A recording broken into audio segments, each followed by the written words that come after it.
Hello students, today I am going to start your next topic, division of integer. Okay, division is the inverse of multiplication. Division is the inverse of multiplication. The rules for division of PF, the integer are given below. Quotient of two positive integer is a positive integer. Quotient of two negative integer is positive integer. Quotient of two integers with different sign are negative integer. इसका मतलब क्या है, जैसे example दूँ मैं आपको। यहाँ मैंने आपको पहला केस बताया। पहले केस में मैंने आपको क्या बताया कि अगर आपके पास इंटीजर है ए और बी, ए इंटीजर को आप बी इंटीजर से डिवाइड कर रहे हैं, मतलब इंटीजर बाई क्या कर रहे हैं, इंटीजर। ठीक, तो ये इंटीजर पॉजिटिव होगा या फिर नेगेटिव होगा, ये डिपेंड करता है कि आपके इन दोनों इंटीजर के साइन कैसे हैं। इन दोनों को डिवाइड करने के बाद पॉजिटिव नंबर हो सकता है, इन दोनों को डिवाइड करने के बाद नेगेटिव नंबर भी हो सकता है। इसमें कौन सा, इनको डिवाइड करने के बाद नेचर कैसा होगा, पॉजिटिव होगा या फिर नेगेटिव होगा, करके देखते हैं। ठीक, अच्छा क्या है देखते हैं। एग्जाम्पल मैं आपको दूँ और मैं आपसे कहता हूँ, अगर मैं +2 को +3 से डिवाइड करूँ तो इसका नेचर कैसा होगा, पॉजिटिव होगा। कहने का मतलब फर्स्ट क्वालिटी मैंने आपको बताई, अगर दोनों इंटीजर पॉजिटिव हैं तो डिवीज़न भी कैसा होगा, पॉजिटिव होगा। ठीक, ठीक है। ऐसे दूसरा रूल क्या हो सकता है, अगर एक पॉजिटिव दूसरा नेगेटिव हो जाए, या फिर ऊपर वाला नेगेटिव हो जाए नीचे वाला पॉजिटिव हो जाए, कुछ भी हो जाए, अगर ऊपर और नीचे के इंटीजर के साइन अपोजिट हैं तो ये कैसा नंबर होगा, नेगेटिव नंबर होगा। समझ में आया। अगर दोनों पॉजिटिव हैं तो पॉजिटिव होगा, अगर दोनों के साइन अपोजिट हैं, ठीक, तो आपका कैसा होगा, नेगेटिव होगा। ऐसे ही अगर आपके ऊपर के दोनों साइन नेगेटिव हैं, -2 डिवाइड बाई -3, ठीक, तो ये कैसा नंबर होगा, पॉजिटिव नंबर होगा। ठीक, ठीक है।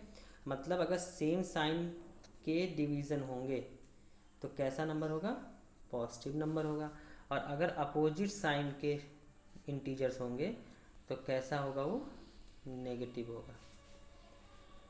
ठीक, सेम साइन के होंगे तो क्या होंगे, पॉजिटिव, और अगर अपोजिट साइन के हैं तो क्या होंगे, नेगेटिव होंगे।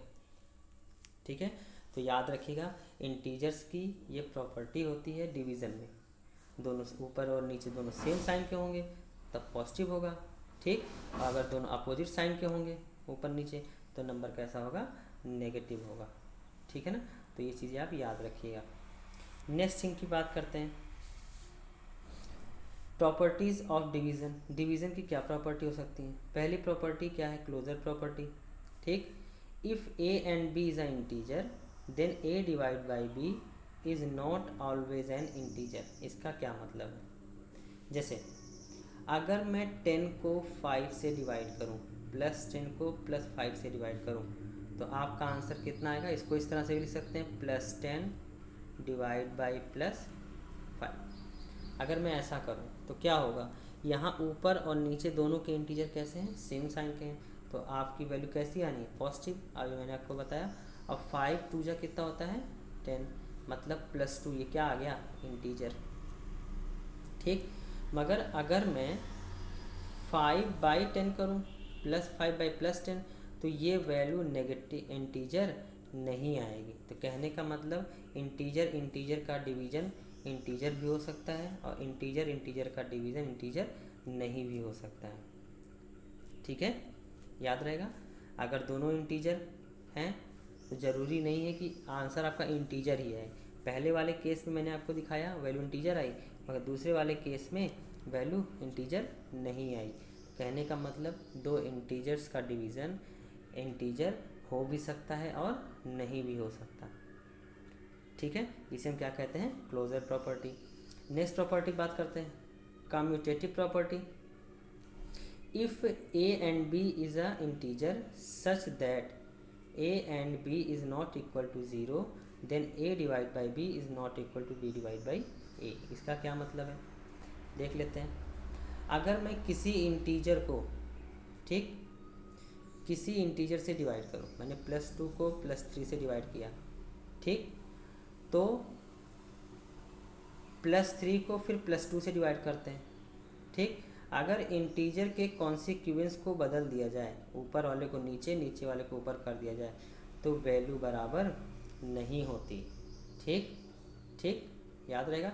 एक केस छोड़ के, दो केसों को छोड़ के, दो केस क्या हो सकते हैं, अगर आपका ऊपर का इंटीजर 0 है, ठीक, और यहाँ 0/4 है, तब भी आंसर आपका कितना आएगा, 0। ये भी आंसर कितना आएगा आपका, 0 ही आएगा, ठीक। इस केस को छोड़ के, और या फिर ऐसा भी हो सकता है 1/1 हो और इसका उल्टा कर दे फिर भी 1/1 हो, ठीक ठीक है। इन दोनों केस को छोड़ के बाकी किसी भी केस में 1/1 कहने का मतलब क्या है, सेम क्वांटिटी होनी चाहिए। जैसे 2/2 इज इक्वल टू 2/2 होता है, ठीक, 3/3 इज इक्वल टू 3/3 होता है, ठीक। ऐसे केस को छोड़ के कभी भी डिवीज़न कम्यूटेटिव लॉ को फॉलो नहीं करता, ठीक। कहने का मतलब क्या है कि अगर मैं a/b लिखूं तो is not equal to b/ क्या होता है, a होता है, ठीक। जहाँ पर a और b 0 नहीं होने चाहिए और ना ही a और b दोनों बराबर होने चाहिए। इन दोनों केस को छोड़ के बाकी किसी भी केस में डिवीज़न कभी भी कम्यूटेटिव लॉ को फॉलो नहीं करता है, ठीक है। अच्छा, आपने एडिशन में देखा, मल्टीप्लिकेशन में देखा, ठीक। एडिशन और मल्टीप्लिकेशन ये कम्यूटेटिव लॉ को फॉलो करते हैं, मगर मैं सब्ट्रैक्शन और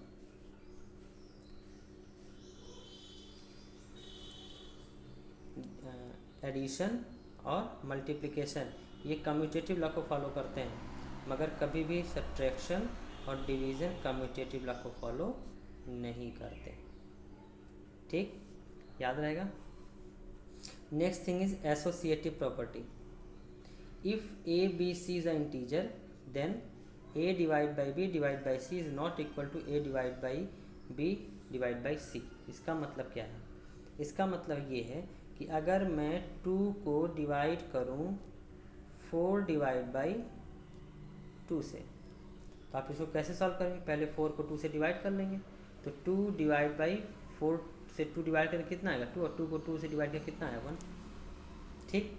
ऐसे ही अगर मैं 2 को डिवाइड करूँ 4 से, आगे पीछे कर दूँ, और इसको डिवाइड करूँ 2 से, तो आंसर आपका 1 नहीं आता। कहने का मतलब ये लॉ जो होता है एसोसिएटिव लॉ फॉलो नहीं करता, डिवीज़न कभी भी एसोसिएटिव लॉ को फॉलो नहीं करता। कहने का मतलब a को डिवाइड करें b डिवाइड बाई c से, ठीक, और फिर a डिवाइड बाई b को मैं डिवाइड करूं c से, तो ये आंसर कभी भी इक्वल नहीं आएंगे, ठीक। इसे क्या कहते हैं, एसोसिएटिव लॉ। मतलब डिवीज़न क्लोजर प्रॉपर्टी शो नहीं करता, कम्यूटेटिव प्रॉपर्टी भी शो नहीं करता, एसोसिएटिव प्रॉपर्टी भी शो नहीं करता, ठीक है। नेक्स्ट थिंग की बात करते हैं, division of N integer by itself and by 1 if a belongs to z then a divided by a is equal to 1 where a is not equal to 0, ठीक। अच्छा, करके देख लेते हैं। अगर किसी इंटीजर को सेम इंटीजर से डिवाइड करेंगे तो वैल्यू हमेशा 1 आती है।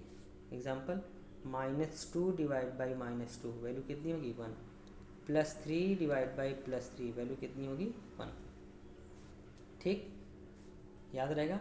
मतलब सेम इंटीजर को डिवाइड किया जाए तो वैल्यू हमेशा क्या आती है 1 आती है, ठीक है, कर लेंगे। ऐसे ही अगर किसी भी इंटीजर को मैं 1 से डिवाइड करूं, किसी भी इंटीजर को किससे डिवाइड करूं 1 से डिवाइड करूं, तो आपका आंसर कितना आएगा, वही इंटीजर आता है। जैसे 2 को +2 को डिवाइड करूँ 1 से, कितना आएगा 2, ठीक। +3 को डिवाइड करूँ 1 से तो कितना आएगा +3 ही आएगा। मतलब इंटीजर को अगर सेम क्वांटिटी से डिवाइड करेंगे तो 1 आएगा, और अगर किसी इंटीजर को 1 से डिवाइड करेंगे तो वही इंटीजर देखने को मिलता है। तो एक बार मैं इनको समअप कर दूँ, अगर a divide by A same type के इंटीजर को सेम इंटीजर को डिवाइड करेंगे तो वैल्यू हमेशा कितनी आएगी 1, और अगर इंटीजर को 1 से डिवाइड करेंगे तो वैल्यू हमेशा कितनी आएगी, वही इंटीजर देखने को मिलेगा। ठीक है, तो इसका ओवरऑल कंक्लूजन ये था। Division property of zero, if a belongs to Z and a is not equal to zero then zero divide by a is equal to zero. इसका क्या मतलब है, अगर जीरो को किसी भी इंटीजर से डिवाइड किया जाए तो वैल्यू हमेशा जीरो आएगी। जीरो का कोई साइन नहीं होता, ना ही प्लस ना ही माइनस।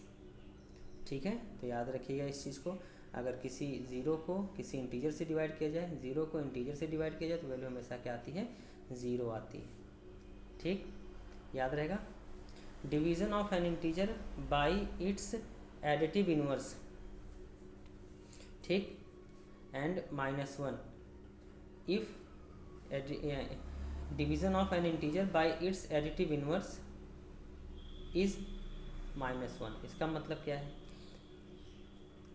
अगर मैं +2 के एडिटिव इनवर्स की बात करूँ तो क्या होगा, -2, +3 के एडिटिव इनवर्स की बात करूँगा तो -3, -4 के एडिटिव इनवर्स की बात करूँगा तो +4। ये एडिटिव इनवर्स की प्रॉपर्टी मैंने आपको बता रखा है। ठीक, अगर किसी इंटीजर को अगर उसके एडिटिव इनवर्स से डिवाइड किया जाए, ठीक, तो वैल्यू हमेशा क्या आएगी, -1। ये भी एडिटिव इनवर्स है, तो डिवाइड करेंगे तो कितना आएगा, -1। इनको भी डिवाइड करेंगे कितना आएगा, -1। कहने का मतलब किसी भी इंटीजर को उसके एडिटिव इनवर्स से जब हम डिवाइड करेंगे तो वैल्यू हमेशा कितनी आती है, -1 आती है। याद रहेगा, +3 -3 एडिटिव इनवर्स है, इनको डिवाइड करें कितना आएगा, -1। ऐसे -4 +4 को डिवाइड करूँ, -4 +4 एडिटिव इनवर्स है।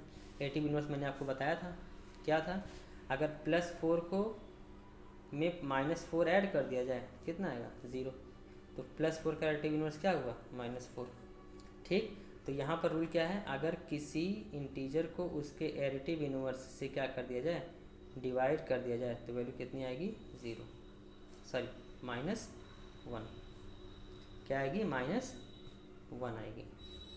ठीक है, याद रखेंगे, -1। ठीक, अगली स्लाइड की बात करते हैं। व्हाट इज़ इवन इंटीजर, आप तो इसे छोटे क्लास से पढ़ते आ रहे हैं। N integer which is exactly divisible by 2 is called even integer. ठीक, कुछ मैं आपको बता देता हूँ। जो नंबर 2 से डिविजिबल है, अगर मैं a को 2 से डिवाइड करूँ और डिविजिबल हो जाए तो कैसा इंटीजर होगा, इवन इंटीजर होगा। ठीक, पहचानने का अच्छा तरीका है, अगर किसी नंबर के लास्ट में 0, 2, 4, 6, 8 आ जाए तो वो नंबर इवन इंटीजर होगा। जैसे 2, 3, 2 लास्ट में 2 आया, इवन इंटीजर। 4, 5, 6, 8 लास्ट में इवन आया, लास्ट में 8 आया, तब भी क्या है, इवन इंटीजर है। ठीक है, इवन इंटीजर का मतलब क्या है, वो इंटीजर जिसको मैं 2 से डिवाइड करूँ और पूरा का पूरा वो कैंसिल आउट हो जाए, उसे हम क्या कहते हैं, इवन इंटीजर। ठीक, याद रहेगा। अच्छा, ये इवन इंटीजर के प्लस और माइनस दोनों हो सकते हैं। ठीक, -232 पूछता तो क्या होता, इवन इंटीजर, लास्ट में 2 है। ठीक, माइनस का पूछता, लास्ट में 8 है, फिर भी क्या है, इवन इंटीजर है। ठीक, याद रहेगा। ऑड इंटीजर की बात करते हैं। N integer which is not exactly divisible by 2 called odd integer. तो इसका मतलब क्या है कि जो नंबर अगर किसी इंटीजर को अगर मैं 2 से डिवाइड करूं और वो डिविजिबल ना हो, ठीक, तो कैसा नंबर होगा, ऑड नंबर होगा। ऐसे नंबर को पहचानना आसान है, लास्ट में 1 आएगा, 3 आएगा, 5 आएगा, 7 आएगा, 9 आएगा। ठीक, ऐसे नंबर को हम क्या कहेंगे, ऑड इंटीजर कहेंगे। ठीक है, कर लेंगे। अच्छा, तो इतनी चीज़ें आप ध्यान रखेंगे।